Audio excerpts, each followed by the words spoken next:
Bumi, sebagai rumah dari manusia, hewan, dan tumbuhan, planet kita ini sedang dalam kondisi mengkhawatirkan. Bagaimana tidak, sampah plastik masih bertebaran di mana-mana dan menjadi polusi di lautan dan samudera. Tingkat emisi karbon juga disebut-sebut makin mengkhawatirkan dan mengakibatkan pemanasan global serta perubahan iklim.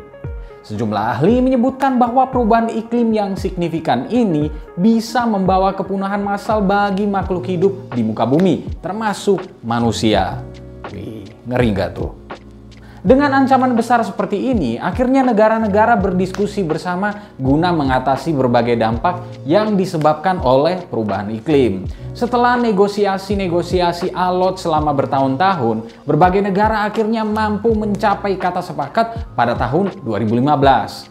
Sebuah perjanjian terkait emisi karbon yang dikenal sebagai Persetujuan Paris akhirnya ditandatangani bersama-sama pada tahun 2016 lalu. Semangat yang sempat sirna di era Presiden Donald Trump ini juga digalakan kembali oleh Presiden Joe Biden. Bahkan Biden menjadikan ekonomi hijau sebagai misi utama pemerintahannya. Apa yang digalakan oleh Biden ini juga menular ke Presiden Jokowi yang cukup sering melontarkan konsep ekonomi hijau. Salah satunya terkait industri baterai lithium yang bakal menjadi inti dari industri kendaraan bertenaga listrik. Ini kemudian sejalan dengan ambisi Menko Kemaritiman dan Investasi Luhut Binsar Panjaitan yang tengah menjalankan kebijakan untuk meningkatkan investasi di rantai produksi kendaraan bertenaga listrik. Tentu kebijakan ekonomi hijau ini menjadi pertanyaan. Pasalnya banyak orang menuduh pemerintahan Presiden Jokowi tidak terlalu berfokus pada upaya pelestarian lingkungan. Misalnya dengan adanya aturan hukum yang dinilai bakal merusak lingkungan, misalnya Undang-Undang Cipta Kerja. Kabinet Presiden Jokowi juga sering dituduh oleh para aktivis sebagai kabinet batubara, merujuk pada keterkaitannya dengan industri batubara. Lantas, mengapa kini pemerintahan Jokowi tampak berfokus pada pembangunan ekonomi hijau? Ambisi pembangunan ekonomi hijau seperti apa yang ingin dicapai oleh Jokowi? Benarkah ada persinggungan antara Pak Luhut dan Pak Erlangga di dalamnya? Sebelum kita mulai, pesan sponsor dulu ya. Pinter Politik baru saja merilis beberapa seri e-book yang berisi kumpulan tulisan. Sudah ada Membaca Politik Jokowi, Membaca Politik Luhut, dan Jalan Politik Prabowo. Dan buat yang bertanya-tanya, yes, buku fisiknya juga sudah ada. Link pembelian ada di kolom deskripsi ya. Back to the video, mari kita mulai.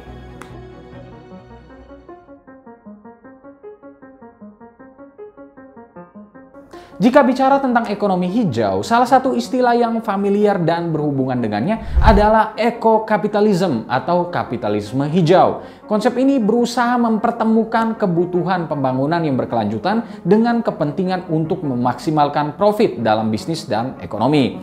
Caranya adalah dengan melakukan kapitalisasi atas pembangunan yang berkoridor pada kepentingan untuk melestarikan lingkungan. Contoh sederhananya adalah mulai munculnya penjual dan produsen yang menghasilkan sedotan logam atau kayu guna menggantikan sedotan plastik. Sedotan jenis ini tetap mendatangkan keuntungan di satu sisi bagi pebisnisnya sekaligus mengurangi penggunaan sedotan plastik. Selain sedotan plastik, Paul Hawken dalam bukunya yang berjudul Natural Capitalism menjelaskan industri kendaraan bertenaga listrik sebagai contoh lainnya. Untung tetap bisa diraih oleh produsen sekaligus mengurangi penggunaan bahan bakar fosil. Kemunculan kapitalisasi hijau di industri kendaraan bertenaga listrik inilah yang mungkin ingin disasar oleh pemerintah Indonesia. Pasalnya, bila memperhatikan kebijakan-kebijakan yang dicanangkan, pemerintahan Jokowi seperti ingin menguasai mata rantai sektor ini. Pada Januari 2020 misalnya, pemerintah akhirnya melarang ekspor biji nikel mentah ke luar negeri. Pemerintah juga mewajibkan bagi para penghasil nikel untuk membangun smelter untuk memproses nikel mentah. Selain itu, Menko Luhut juga berusaha menarik para investor yang ada di value chain ini. Salah satunya adalah produsen baterai lithium seperti LG Chem dari Korea Selatan dan Tesla asal Amerika Serikat.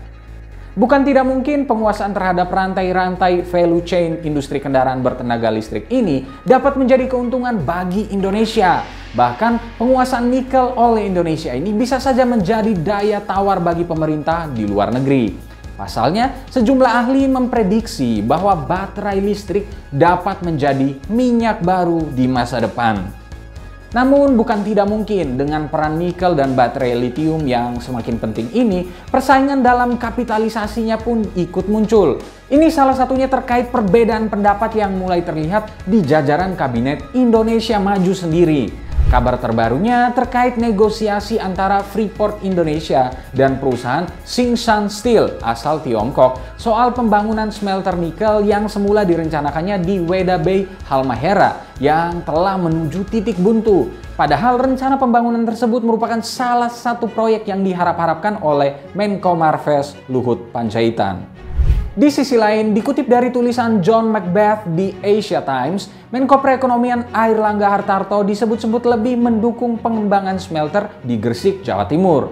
Proyek di Gresik ini merupakan pembangunan atas fasilitas yang telah dimiliki oleh Freeport Indonesia. Perbedaan pendapat soal pembangunan smelter ini bisa jadi menimbulkan pertanyaan. Pasalnya, Freeport McMoran asal AS masihlah menjadi pemilik saham atas Freeport Indonesia sebesar 49%. Sementara, Luhut dinilai lebih mendukung proyek-proyek smelter baru yang melibatkan perusahaan-perusahaan asal Tiongkok. Virtue Dragon yang membangun smelter di Konawe, Sulawesi Tenggara misalnya, juga merupakan sebuah perusahaan asal Tiongkok. Bukan tidak mungkin kapitalisasi atas rantai pemrosesan nikel dengan smelter ini turut menentukan siapa atau perusahaan mana yang bakal mendapatkan keuntungan dari bagian komodifikasi ekonomi hijau ini. Pasalnya tidak dapat dipungkiri rantai bisnis seperti ini juga mengambil porsi penting dalam persaingan geoekonomi. Geoekonomi sendiri dapat dipahami sebagai penggunaan alat-alat ekonomi untuk kepentingan dan persaingan geopolitik. Apalagi posisi Indonesia menjadi semakin penting di tengah persaingan antar negara adidaya seperti Tiongkok dan AS. Meski begitu, gambaran dinamika geopolitik di balik kapitalisme hijau ala Jokowi ini tentu masih menjadi kemungkinan yang belum tentu benar adanya. Apalagi sejumlah negara lain seperti Uni Eropa disebut berusaha mencegah upaya pembatasan ekspor nikel mentah oleh pemerintah Indonesia. Makin menarik untuk ditunggu apakah tarung perebutan keuntungan di bidang ekonomi hijau ini benar-benar punya ujung pada kelestarian lingkungan di negara ini. Jangan sampai ujung-ujungnya hanya perebutan ladang bisnis semata. Nah, lalu bagaimana menurut kalian? Mungkin gak sih Indonesia menjadi sebuah negara ekonomi hijau? Berikan pendapatmu. Terima kasih telah menyaksikan video ini. Ini adalah Horizon yang berangkat dari tulisan in-depth di pinterpolitik.com. Jika kalian punya saran atau masukan untuk konten-konten selanjutnya, jangan lupa untuk tinggalkan di kolom komentar di bawah ini. Jangan lupa juga untuk like, subscribe, dan nyalakan lonceng notifikasinya, serta ikuti terus pinterpolitik.com untuk dapatkan informasi seputar fenomena politik di Indonesia. Bye-bye.